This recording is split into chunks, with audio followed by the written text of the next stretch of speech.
میں اپنے والدین کے ساتھ اسلام آباد گئی ہوئی تھی۔ ہمارا کراچی والا گھر بالکل خالی تھا، جہاں میرا 17 سال کا بھائی یاسر گھر پر موجود تھا۔ ہم لوگ والد کی چھٹیوں کی وجہ سے اسلام آباد آئے ہوئے تھے۔ مجھے اسلام آباد دیکھنے کا بہت شوق تھا۔ والد نے 1 مہینے کی چھٹی لی۔ ہم لوگوں نے اسلام آباد کی خوب سیر کی۔ یہ سردیوں کا موسم تھا۔ ٹھنڈ کی وجہ سے میری طبیعت خراب ہونے لگی۔ مجھ سے اسلام آباد کی سردی برداشت نہیں ہو رہی تھی۔ ایک ہی قسم کے سر درد اور نزلے نے مجھے پکڑ لیا تھا۔ تبھی میں نے فیصلہ کیا کہ مجھے گھر واپس جانا چاہیے۔ میری ماں نے مجھے خالہ کے ساتھ واپس گھر بھیج دیا، کیونکہ میرے والد اور والدہ وہاں کچھ دن مزید رکنا چاہتے تھے۔ رات کے تقریباً 11 بجے کا وقت تھا جب میں گھر پہنچی اور گھر کا دروازہ بجایا۔ گھر کا دروازہ پہلے سے کھلا ہوا تھا۔ یہ دیکھ کر میں حیران ہوئی کہ یاسر کس طرح اتنا غیر ذمہ دار ہو سکتا ہے۔ میرے ہاتھ رکھنے سے دروازہ کھلتا چلا گیا۔ میں گھر میں داخل ہوئی۔ سارا گھر بکھرا ہوا تھا۔ بھائی کے کمرے سے مجھے بولنے کی آواز آ رہی تھی۔ بھائی کو میرے آنے کی کوئی خبر نہیں تھی۔ میں اچانک خالہ کے ساتھ گھر واپس آئی۔ خالہ نے مجھے گھر تک چھوڑا اور خود واپس چلی گئیں۔ پھر میں نے آہستہ سے دروازے سے اندر دیکھا تو یہ دیکھ کر میری حیرت کی انتہا نہ رہی کہ بھائی اپنے دوستوں کے ساتھ ایک لڑکی کو ہمارے گھر پر لایا تھا، اور اس لڑکی کے ساتھ وہ سب مل کر اسے باری باری اپنی ہوس کا نشانہ بنا رہے تھے، یا پھر وہ لڑکی اپنی مرضی سے یہ سب کروا رہی تھی۔ وہ لڑکی بستر پر ہر پردے سے آزاد لیٹی ہوئی تھی اور میرا بھائی اس کے ساتھ لگا ہوا تھا۔ مجھے یاسر سے یہ امید نہیں تھی۔ وہ دیکھنے میں اتنا شریف لڑکا نظر آتا، مگر اس کے کرتوت ایسے تھے کہ جسے دیکھتے ہی میرے پیروں کے نیچے سے زمین نکل گئی۔ پھر میں نے بیگ اتارا۔ میں نے اس وقت اس کمرے میں جانا مناسب نہیں سمجھا، کیونکہ ان لڑکوں نے بہت زیادہ نشہ کیا ہوا تھا۔ میں کچن میں آئی اور اپنے لیے کھانا بنانے لگی، کیونکہ مجھے زور کی بھوک لگی ہوئی تھی۔ پھر بھائی کے کمرے کا دروازہ ہلکے سے کھلا تو بھائی کا دوست حمید مجھے دیکھ چکا تھا، مگر اس نے بھائی کو کچھ بھی نہیں بتایا۔ ہم دونوں نے ایک دوسرے کو دیکھا، مگر میں نظریں چرا کر وہاں سے چلی آئی اور اسے یہ محسوس کروایا کہ مجھے کچھ بھی پتہ نہیں، کیونکہ حمید میرے بھائی کا بہت اچھا دوست تھا۔ وہ اکثر ہمارے گھر آتا جاتا تھا۔ مجھے پتہ نہیں تھا کہ حمید کے اندر ایک بھیڑیا چھپا ہوا تھا جو میرے وجود پر نظریں گاڑے ہوئے تھا اور موقع کی تلاش میں تھا۔ مگر رات کے اس پہر اس کا یہاں موجود ہونا مجھے عجیب لگ رہا تھا، کیونکہ میرے والد نے میری وجہ سے میرے بھائی کو سختی سے منع کیا ہوا تھا کہ اپنے دوستوں کو گھر پر لے کر نہ آیا کرو، کیونکہ میرے والد بہت سخت مزاج تھے اور بھائی کا یوں لڑکوں کو گھر میں لے کر آنا انہیں ہرگز پسند نہیں تھا۔ والد ہمیشہ مجھے کہا کرتے کہ جب بھی میرے بھائی کا کوئی دوست دروازے پر آئے تو میں ہرگز دروازے پر نہ جاؤں اور اپنا دوپٹہ سر پر لے لوں۔ میں نے کمرے میں آ کر کھانا کھایا اور اپنا موبائل چلانے لگی۔ تبھی آہستہ سے میرا دروازہ کھلا اور حمید اندر چلا آیا۔ حمید بہت عجیب حالت میں تھا۔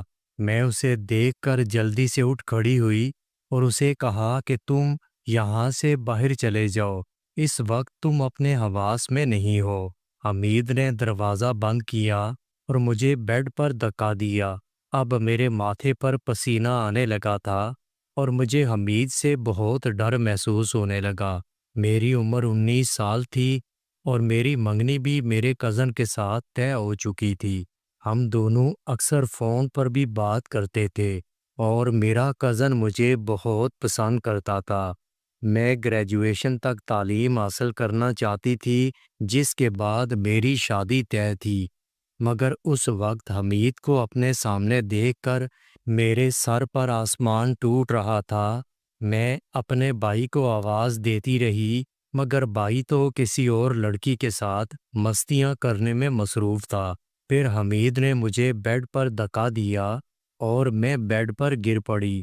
میں نے جلدی سے اٹھنا چاہا، مگر حمید نے مجھے اٹھنے نہیں دیا۔ اس نے میرے دونوں ہاتھوں کو کس کر پکڑ لیا۔ اب جو کچھ بھی وہ کرنے جا رہا تھا وہ میرے لیے ناقابل برداشت تھا۔